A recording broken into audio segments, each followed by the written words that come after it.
Hello students, good morning. आज हम लोग प्रकाश के परावर्तन का पार्ट 2 करेंगे। तो चलते हैं हम लोग पार्ट 2 प्रकाश के परावर्तन का, जिसमें हम लोग प्रकाशीय माध्यम की बात करेंगे कि प्रकाशीय माध्यम क्या होता है। प्रकाशीय माध्यम क्या होता है, क्योंकि प्रकाश के चलने के लिए किसी माध्यम की तो ज़रूरत होती नहीं है, लेकिन प्रकाश जब हमारे पास पहुंचती है तो प्रकाश स्रोत से जब प्रकाश हमारे पास पहुंचती है तो वो प्रकाश स्रोत और हमारे बीच एक माध्यम होता है। हवा हमारे बीच क्या है? हवा है ना। तो उसके अनुसार उसको कहता है कि प्रकाशीय माध्यम वह क्षेत्र जिससे होकर प्रकाश वस्तु से निकलकर आंख तक पहुंचती है। कैसे?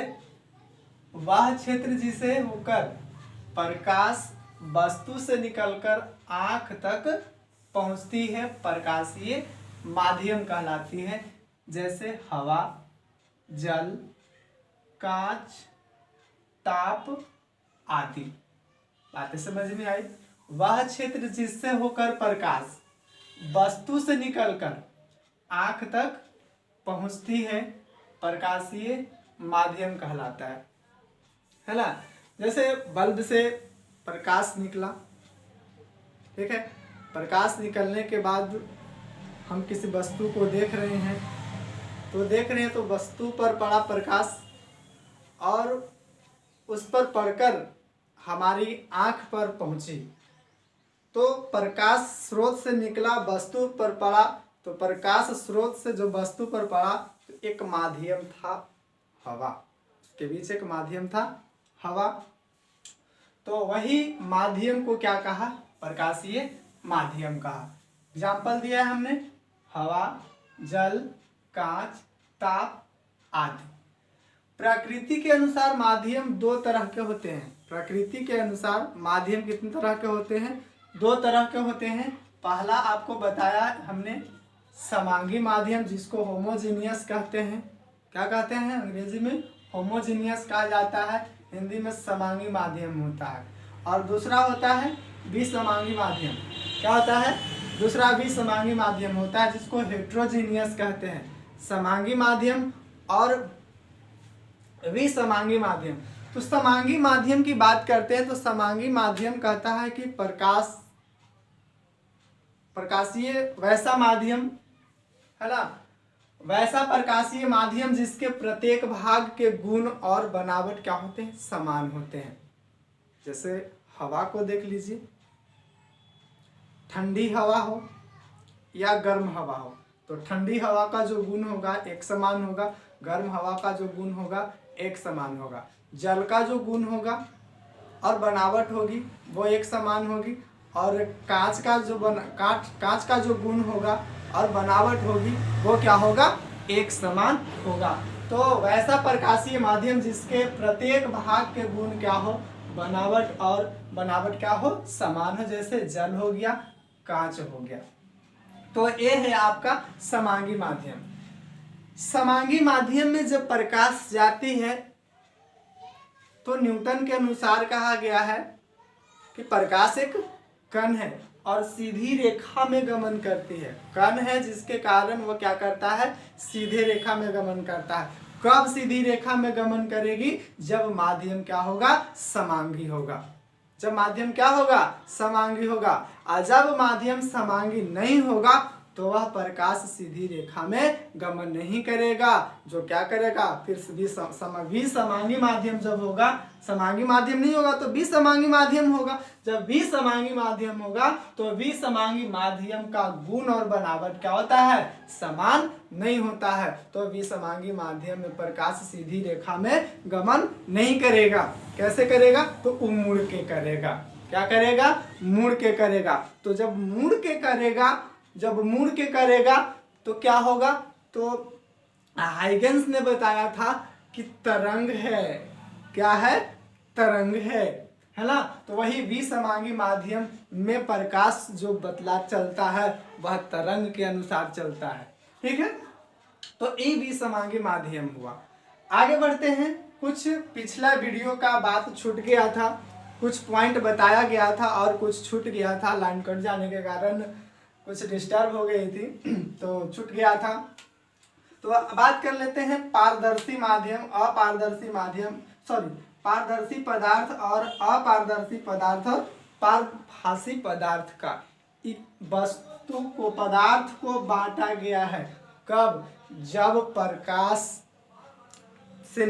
स्रोत से प्रकाश निकलता है और उसके रास्ते में कोई वस्तु को रख दिया जाता है तो उससे वस्तु से पार कर जाता है प्रकाश, या पार नहीं करता है, या कुछ पार करती है। उसके आधार पर पदार्थ को 3 रूपों में बांटा गया है, जिसमें पहला पारदर्शी पदार्थ है जिसको ट्रांसपेरेंट कहते हैं, ट्रांसपेरेंट कहा गया अंग्रेजी में। अपारदर्शी पदार्थ जिसको ओपेक्यू कहा गया है अंग्रेजी में, और पारभासी पदार्थ कहा गया है, ट्रांसलूसेंट कहा गया है अंग्रेजी में। पारभासी पदार्थ, क्या?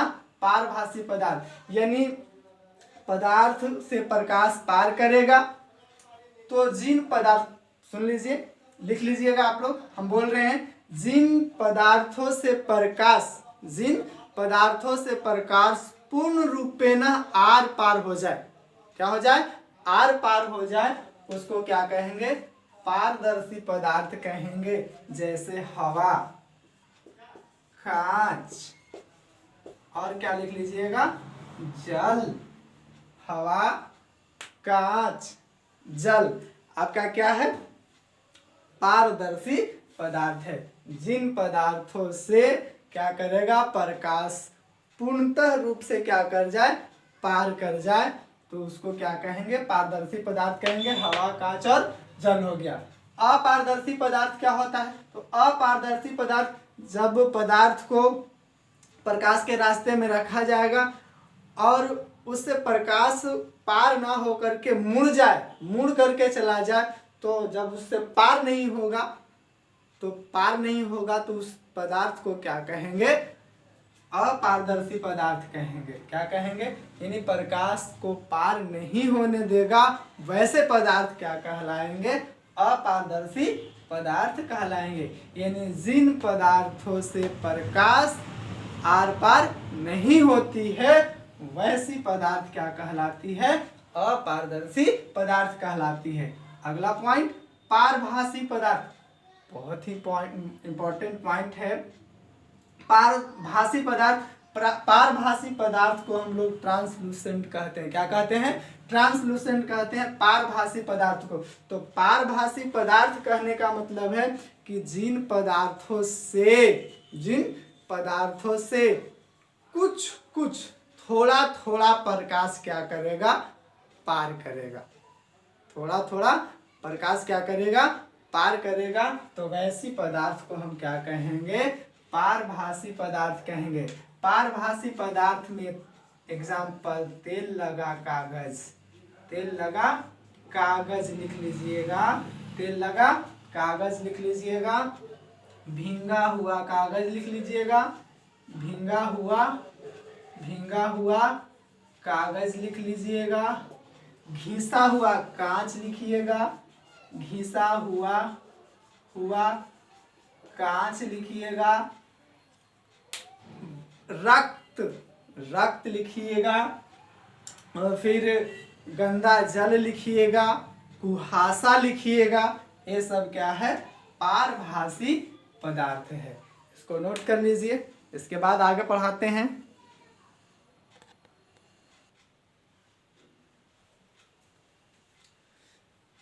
चलिए आगे बढ़ते हैं हम लोग। इसके पहले आपको प्रकाशीय माध्यम बताया, पारदर्शी पदार्थ, अपारदर्शी पदार्थ, पारभासी पदार्थ के बारे में हम बताया। चलिए आगे बढ़ते हैं। हम लोग बात करते हैं प्रकाश में घटने वाली कुछ घटनाएं होती है। प्रकाश में कौन कौन सी घटनाएं घटती है? उसके बारे में बात करते हैं। तो प्रकाश में प्रकाश का परावर्तन होता है। क्या होता है? प्रकाश का परावर्तन होता है। प्रकाश का परावर्तन होता है जिसको रिफ्लेक्शन ऑफ लाइट कहते हैं। प्रकाश का अपवर्तन होता है, रिफ्रैक्शन ऑफ लाइट कहते हैं। प्रकाश का परावर्तन रिफ्लेक्शन ऑफ लाइट और प्रकाश का अपवर्तन रिफ्रैक्शन ऑफ लाइट होता है। प्रकाश का पूर्ण आंतरिक परावर्तन होता है। प्रकाश में पूर्ण आंतरिक परावर्तन होता है, total internal reflection of light अंग्रेजी में कहते हैं उसको। प्रकाश का वर्ण विक्षेपण होता है, डिस्पर्सन ऑफ लाइट होता है। पहले बातें कर लेते हैं हम लोग बारी बारी से इसकी, क्या क्या है प्रकाश में, क्या क्या घटनाएं घटती है। प्रकाश का परिकिरणन होता है। प्रकाश में परिकिरणन की क्रिया होती है, स्कैटरिंग ऑफ लाइट जिसको कहते हैं। प्रकाश में व्यतिकरण की घटना घटती है। प्रकाश में व्यतिकरण की घटना घटती है, इंटरफेरेंस ऑफ लाइट कहते हैं इसको। प्रकाश में विवर्तन की घटना घटती है। विवर्तन की घटना, प्रकाश में ध्रुवन की घटना होती है। प्रकाश में क्या होती है? ध्रुवन की घटना होती है। यानी प्रकाश में परावर्तन की घटना होता है, अपवर्तन होती है, पूर्ण आंतरिक परावर्तन होता है, वर्ण विक्षेपण होता है, परिकिरणन होता है, व्यतिकरण होता है, विवर्तन होता है, ध्रुवन होता है। तो आगे बढ़ते हैं। ये हमारा है प्रकाश में घटने वाली घटनाएं का मुख्य बिंदु। आगे बढ़ते हैं, बारी बारी से हम लोग जानते हैं इसके बारे में कि प्रकाश का परावर्तन होता है क्या। प्रकाश का परावर्तन जब घटनाएं घटती है तो प्रकाश का परावर्तन क्या होता है? तो प्रकाश का परावर्तन कहता है कि जब प्रकाश की किरण, ध्यान से सुनिएगा, हम बोलेंगे आप लिख लीजिएगा। जब प्रकाश की किरण किसी समतल, चिकनी, चमकीली या रुखड़ी सतह हो या समतल सतह हो, लेकिन चमकीली और चिकनी सतह होनी चाहिए, उससे प्रकाश क्या करता है? लौटता है। लौटने की जो क्रिया होती है वही क्या कहलाता है? प्रकाश का परावर्तन कहलाता है। वही क्या कहलाता है? प्रकाश का परावर्तन कहलाता है। यानी प्रकाश किसी रुखड़ी सतह हो या समतल सतह हो, लेकिन चमकीला सतह होना चाहिए। क्या होना चाहिए? चमकीली सतह होनी चाहिए, तभी प्रकाश का परावर्तन होगा। यानी जब प्रकाश रुखड़ी या चिकनी चमकीली सतह पर पड़ती है तो क्या करता है? प्रकाश लौटता है। लौटने की जो क्रियाएं होती है वही क्या कहलाता है? प्रकाश का परावर्तन कहलाता है। आगे बढ़ते हैं हम लोग, प्रकाश के अपवर्तन की बात करते हैं कि प्रकाश की अपवर्तन क्या होती है। तो प्रकाश के अपवर्तन में माध्यम की आवश्यकता होती है। इसके पहले माध्यम की हम लोग बात किए हैं, जिसमें समांगी माध्यम कहा जा रहा था, एक विषमांगी माध्यम कहा जा रहा था। लेकिन अपवर्तन में वही माध्यम को एक सघन माध्यम कहा जाएगा, एक विरल माध्यम कहा जाएगा। वही माध्यम जो आप समांगी और विसमांगी माध्यम की बात कर रहे थे, तो एक आपका सघन माध्यम होगा और एक आपका विरल माध्यम होगा। तो कहता है कि जब प्रकाश एक माध्यम से दूसरे माध्यम में प्रवेश करती है, जब प्रकाश एक माध्यम से दूसरे माध्यम में प्रवेश करती है तो वह अपने पूर्व पथ से विचलित हो जाती है। अपने पूर्व पथ से क्या होती है? विचलित हो जाती है। वही विचलन की जो क्रियाएं होती है वही क्या कहलाता है? प्रकाश का परावर्तन कहलाता है। जैसे प्रकाश जब यहाँ से चला तो ये प्रकाश एक माध्यम से चला, माध्यम में था, एक ही माध्यम में था। लेकिन जब ये कांच है आपका, जब यहाँ पे चला तो अपना रास्ता क्या कर लिया? चेंज कर लिया, अपना रास्ता बदल लिया, और फिर जब निकला तो अपने रास्ता बदल लिया। एक माध्यम से दूसरे माध्यम में जब प्रवेश करता है तो अपना रास्ता क्या कर लेता है? बदल लेता है। तो बदलने की जो क्रियाएं होती है वही क्या कहलाता है? प्रकाश का अपवर्तन कहलाता है। प्रकाश के अपवर्तन की कई घटनाएं होती है। प्रकाश के अपवर्तन के कई घटनाएं होती है। जैसे हम लोग प्रकाश के अपवर्तन के कई घटनाएं में जैसे हम लोग देख ले कि तारे हम लोगों को टिमटिमाते हुए नजर आते हैं। तारे हम लोगों को क्या आते हैं? टिमटिमाते हुए नजर आते हैं, है ना। तारे हम लोगों को टिमटिमाते हुए नजर आते हैं प्रकाश के अपवर्तन के कारण। आप देखे होंगे जब बाल्टी पानी से भरा हुआ होता है, जब बाल्टी पानी से भरा हुआ होता है, क्या होता है? जब बाल्टी पानी से भरा हुआ होता है तो जब हम उसमें देखते हैं, तिरछा देखते हैं, तो उसकी जो तल होती है वह उठा हुआ दिखाई पड़ता है। कारण क्या है? तो प्रकाश का अपवर्तन ही कारण है। आपने देखा होगा बरसात के मौसम में जब नहर पानी, आहरा जिसको कहते हैं हम लोग देहाती भाषा में उसको, जब उसमें पुल पर बैठ कर के पैर लटकाते हैं तो पैर जो होती है वह वास्तविक मोटाई से ज़्यादा मोटा दिखता है। कारण क्या है? तो प्रकाश का अपवर्तन है। बातें समझ में आ रही है ना? ध्यान से सुनिएगा, एक एक बात समझ में आएगा। आगे हम बढ़े तो और आप बात देखिए, जब एक बाल्टी में, पानी से भरे बाल्टी में एक सिक्के को डालते हैं, जब उसको हम देखते हैं तिरछा तो वह सिक्का कुछ ऊपर उठा हुआ, वास्तविक से कुछ ऊपर उठा हुआ दिखाई पड़ता है। जब पानी में एक लकड़ी को डाला जाता है, जब तिरछा डाला जाता है, जब देखा जाता है तो वह मुड़ी हुई प्रतीत होती है। छड़ी का मुड़ा हुआ प्रतीत होना सब किसका कारण है? प्रकाश के अपवर्तन का कारण है ना। और बातें समझिएगा, सूर्योदय से पहले ही हम लोग क्या कर लेते हैं? सूर्य को देखते हैं। सूर्य उगा नहीं है उसको पहले ही हम लोग क्या कर लेते हैं? देख लेते हैं, 2 मिनट पहले देख लेते हैं। सूर्य अस्त, जब सूर्य अस्त होता है, जब अस्त हो जाती है उसके पहले भी कुछ समय तक दिखाई देता, और वह भी समय कितना मिनट होता है? 2 मिनट होता है। यानी 2 मिनट उगने से पहले ही हम देख लिए और 2 मिनट डूबने के बाद भी देखा, डूबने से बाद भी देखा। यानी 2 मिनट पहले और 2 मिनट पहले यहाँ देख लिया और 2 मिनट बाद तक वहां देखा, यानी 4 मिनट देखा। यानी दिन जो बढ़ गया कहा जाए तो दिन की जो समय बढ़ा वह क्या बढ़ गया? 4 मिनट बढ़ गया। तो आगे हम बढ़ते हैं। तो ये था आपका प्रकाश का अपवर्तन। ध्यान दीजिएगा, प्रकाश का पूर्ण आंतरिक परावर्तन, total internal reflection of light, total internal reflection of light जिसको कहते हैं। तो पूर्ण आंतरिक परावर्तन कहने का मतलब है कि जब प्रकाश एक माध्यम से दूसरी माध्यम में जाती है तो वह पुनः उसी माध्यम में क्या कर जाती है? अपवर्तित हो जाती है। उसी माध्यम में क्या हो जाती है? पूरा का पूरा अपवर्तित हो जाती है। उसी को हम लोग क्या कहते हैं? पूर्ण आंतरिक परावर्तन कहते हैं। पूर्ण आंतरिक परावर्तन का उदाहरण आप समझिएगा, मृग मारीचिका का बनना पूर्ण आंतरिक परावर्तन का उदाहरण है ना। आप देखे होंगे गर्मी के मौसम में जब रोड पर चलते होंगे तो आप कुछ दूरी पर देखा होगा कि रोड पर पानी जैसा दिखाई दे रहा है, तो वास्तविक में पानी नहीं होता है। वह है क्या, किसका कारण है? पूर्ण आंतरिक परावर्तन का कारण है।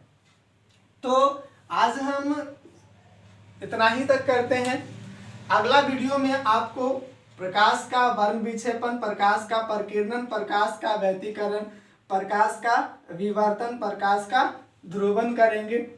हाँ, इसको पढ़ने आप बंद करने के पहले आप अगर हमारे चैनल पर नए हैं तो इस चैनल को सब्सक्राइब करें, शेयर करें, लाइक करें, कमेंट करके बताएं कि कहीं पे अगर आपको दिक्कत हो तो हमें संपर्क करें इस नंबर पर, व्हाट्सएप नंबर पर 8757188338 पर हमें बताएं कि सर आप किस तरह से हम पढ़ाते हैं, किस तरह से हम आपको समझाते हैं, वो हमें बताएं। अगर बातें हमारी समझ में नहीं आती है तो वह भी बताएं, हमें राय दें, ताकि हम आपको बेहतर से बेहतर समझा सके। थैंक यू, धन्यवाद।